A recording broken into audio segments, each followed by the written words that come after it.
Comment ça, je vais Voilà, couper là on est bon. 3, 2, 1, nous sommes bons. Alors attendez, hop, messieurs, je vais vous passer le micro.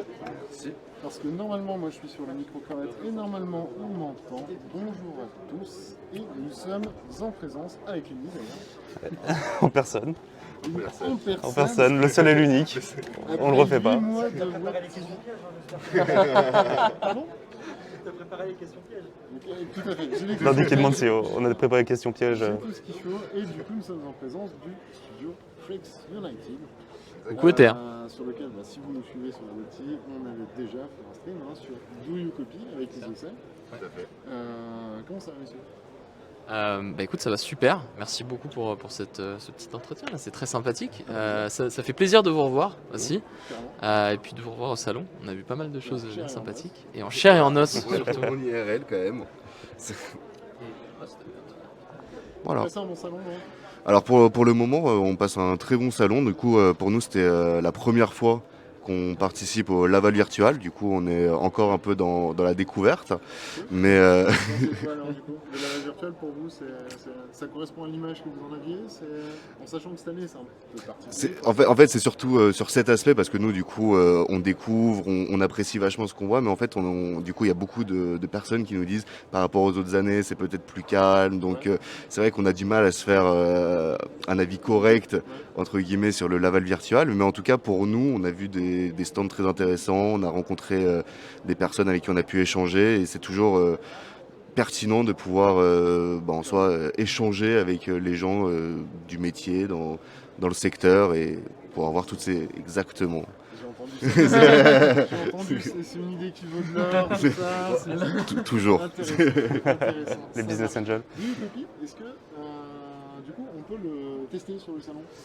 Alors oui, vous pouvez tester Do You Copy sur le salon. J'espère qu'on vous y voit parce qu'il y a quelques niveaux supplémentaires depuis qu'on s'est vu sur le live. On a écouté beaucoup des retours ces derniers mois. Et ouais, en effet, on peut le tester sur le salon. Là, on est en fait sous la bannière de la Pleine Image, qui est l'incubateur qui nous a suivis quand on est rentré en octobre dernier. Et puis oui, vous pouvez le tester avec la configuration assez standard qu'on a, mais ça va, c'est assez modeste, mais c'est très sympa. Ça fonctionne. Ouais, On a eu, ça reste un salon, mais on a eu un peu l'expérience qu'on voulait aussi, c'est-à-dire qu'on a eu des groupes qui sont arrivés, ils ont vu le retour hacker sur l'écran, et donc ils étaient tous comme ça, ils étaient tous à fond. Typiquement, il y a une personne qui nous a dit que ça faisait très Fort Boyard en fait. Et c'est l'un des meilleurs compliments qu'on peut avoir, parce que c'est un peu le genre de sentiment qu'on veut, quoi. Crier, sors. Ouais, c'est ça, ils étaient comme des fous, mais c'était super Ça sympa. rappelle le style de jeu, du coup, le gameplay asymétrique. Exact. Celui qui est en VR, du coup, cambriole une banque, en tout cas c'est le niveau que j'en avais, mais C'est vous ça. en avez fait d'autres. C'est ça. Pas forcément une banque du coup à chaque fois, mais en tout cas vous avez un hacker qui détient des informations, C'est ça. la personne en VR qui détient elle d'autres Elle est informations, dans l'action. elle est dans l'action pure, et c'est un principe de communication vraiment à 100% qui nous permet de finaliser le niveau. Voilà, c'est ça. Ça va être avant tout du coup sur la communication, vraiment bien décrire ce que chaque personne voit, étant donné que les deux ont un écran et une vision complètement différente de la scène, et ils vont devoir du coup résoudre des énigmes ensemble, et éviter les gardes, les pièges, pour réussir leur objectif commun. Ok. Do You Copy, c'est dispo sur Steam? Je me souviens plus des plateformes. Aïe. Non, la question piège. Il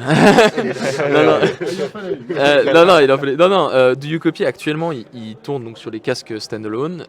On peut le faire tourner aussi sur du PC VR, mais pour l'instant que de l'Oculus. En fait, on est encore en phase d'alpha privée, c'est-à-dire que on a sorti une bande-annonce pour aussi donner un peu envie aux gens de vouloir tester ça. Et donc du coup, au fur et à mesure qu'on le met à jour et qu'on essaie de le porter du coup sur d'autres casques, on déploie ça à de plus en plus de personnes pour une sortie en accès anticipé en septembre, j'espère. Okay. Voilà. Mais pour l'instant, SteamVR c'est clairement le number one priority, ouais, ça c'est sûr. Et donc du coup, on retrouve, vous avez aussi beaucoup léché en fait le trailer. Enfin, moi j'ai kiffé votre façon de faire le trailer. Merci. Très bon conseil. On retrouve du coup directement sur votre site ou c'est sur le store, Ouais. Donc pour en savoir un peu plus en fait sur l'avancée du jeu ou ce qui se passe un petit peu dans le développement, le mieux c'est d'aller directement sur soit le site, c'est www.fugamestudio.com, FU pour Freaks United, et ensuite sur le site donc il y a le trailer et en même temps il y a le Discord sur lequel on met à jour. Enfin c'est là où on est le plus régulier sur ce qui se passe, que ce soit pour les testeurs donc qui ont des channels privés ou pour les personnes qui veulent juste suivre un peu l'avancée de ce qui se passe. D'accord. Voilà.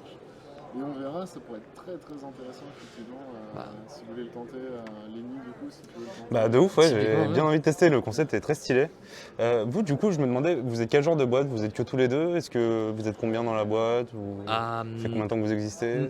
En fait, le studio, le projet du studio est né en mars 2018. Ok. J'étais en échange universitaire, et j'ai rencontré ce vétéran des jeux vidéo qui avait une arcade de réalité virtuelle. Et on s'était associés ensemble. Donc lui était la partie un peu plus tech, moi j'étais la partie business. De base, je n'étais pas dans le jeu vidéo. Ok. Et en fait, donc on a commencé à monter une équipe ensemble. Et là, après, on a fait rentrer un autre associé. Le premier associé, on s'est séparés. Je suis resté avec l'autre associé qui était aussi quelqu'un de technique. Ok. Et là, on est 8 dans l'équipe. D'accord. Donc, on a vraiment tous les corps de métier du jeu vidéo, avec la taille un peu modeste qu'on a, mais on a un game designer, on a des développeurs, des illustrateurs, des compositeurs. Voilà, jusqu'à présent, on est 8 dans cette petite aventure assez modeste. Mais voilà, certains sont là parce qu'ils veulent vraiment aider, ils adorent le projet. Voilà. D'autres sont là depuis le tout début, donc depuis 2018. Et voilà.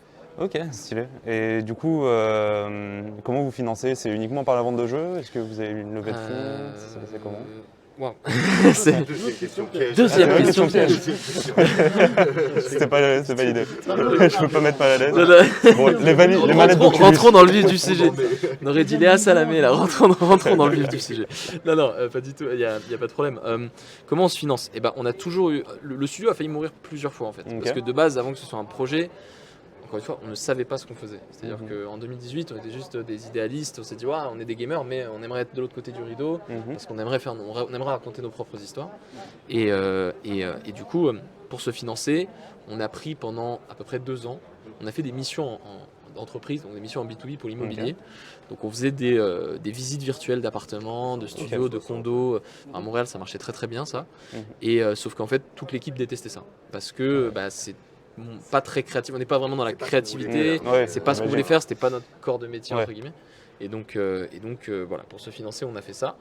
Aujourd'hui, on a réussi à lever un tout petit peu de fonds juste pour qu'on puisse au moins faire ce prototype. Mais voilà, on n'a pas beaucoup de ressources non plus. Le levier, du coup, c'est quoi? C'est le CNC notamment? On est en train d'appliquer pour le CNC. Là, on a fait des demandes de subventions publiques, donc typiquement un prêt avec le réseau Entreprendre, une bourse French Tech de la BPI pour aussi aller chercher le CNC.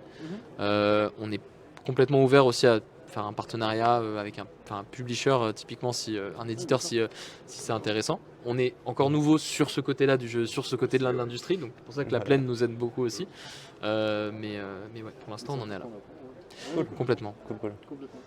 Ok, ça marche. Et du coup, moi, ce que je vous propose, c'est tout simplement que demain, on essaie de s'équiper. Ouais, carrément. Carrément. Pas loin, donc le wifi devrait marcher. Voilà. On essaye de poser 2-3 cams sur votre stand. Et puis, génial. De ouf. On trouve des partenaires et puis let's go. Avec grand plaisir. Avec grand plaisir. Merci beaucoup en tout cas. Cool. Merci à vous les gars. Merci à vous. Super. À très vite. Et à très vite à toute la communauté ETR. Je sais que ce sont des fervents. Voilà. Très bon salon à vous. Merci beaucoup. Les gars. Merci beaucoup. Merci. Bon, nous, qu'est-ce qu'on fait? Lenny, qu'est-ce que tu avais prévu de dire? J'avais eu la chance de manger déjà. Ouais, donc toi tu vas aller manger. Moi je sais pas trop. Là déjà on va vous mettre une pause, au moins le temps d'y réfléchir. Potentiellement je pensais prendre mon téléphone et aller me balader sur les stands en stream IRL. On va voir pour essayer de vous faire un espèce de multiplex avec Virtuonaut, avec chacun un stream et vous avez juste à rester sur la chaîne ETR et vous aurez les flux, on vous changera le flux au fur et à mesure. On se fait une petite pause, 10-20 minutes et je reviens vers vous. Dans tout cas, je reviens dans 20 minutes, le maximum, et on voit ce qu'on fait. Et dans le pire des cas, on va rester là à discuter si vraiment j'ai pas réussi à faire mon truc. Non, mais voilà, on va s'organiser d'un point de vue tech. L'idée, c'est que à minima, on soit capé demain, effectivement, pour vous faire vraiment un petit tour du salon. Ouais. Mais ça va passer par des essais successifs, encore une fois. Ouais. Voilà, on a eu du mal à tout préparer comme on le voulait. Bon, bref, désolé, et moi j'ai faim, donc